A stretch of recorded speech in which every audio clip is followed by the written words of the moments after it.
ये कैसे लोग पहुंच गए, कैसे जलाओ घराव हो गया और सब कुछ हो गया। आपने कहा कि सिक्योरिटी होती है, इंस्टॉलेशन होती है। देखिए 9 मई का जो वाकया है वो एक आइसोलेशन में नहीं हुआ, अचानक नहीं हुआ। जब हम ये कहते हैं उसकी मनसूबाबंदी थी, उसके पीछे एक सोच थी, एक मकसद था, तो उसे वैक्यूम में नहीं आप देख सकते।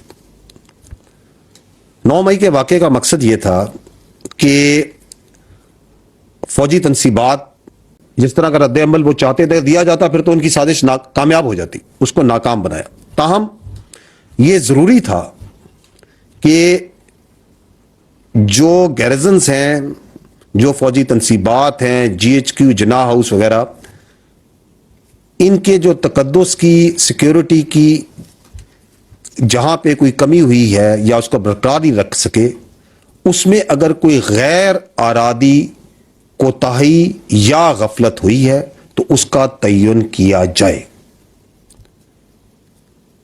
और गफलत, नुकसानात और उसकी वजूहात जांचने के लिए फौज में एक टाइम टेस्टेड खुद एहतसाबी का जो एक सिस्टम है वो नाफिजुल अमल है कि ऊपर लोगों को भेजा जाए, हमला कराया जाए और फौज को इश्तियाल दिलाकर फौज से रद्द-ए-अमल लिया जाए, फौरी रद्द-ए-अमल लिया जाए। क्योंकि उससे पहले एक कई महीनों से लोगों की जहनसाजी की जा रही थी, फौजी क़यादत के खिलाफ, फौज के खिलाफ उनको भड़काया जा रहा था, उसके खिलाफ उनमें नफरत डाली जा रही थी। तो जब वो फौरी रद्द-ए-अमल आना था तो उससे जो अपने मजमूम सियासी मकासद थे उसको उन्होंने मजीद आगे लेके चलना था।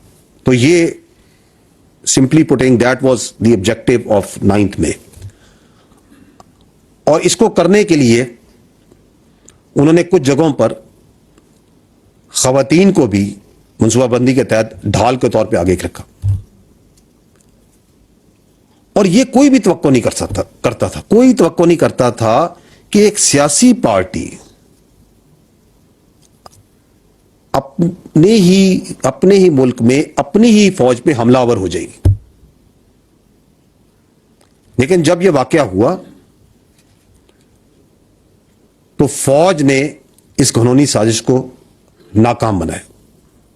अगर वो फौरी रद्द-ए-अमल, वो जो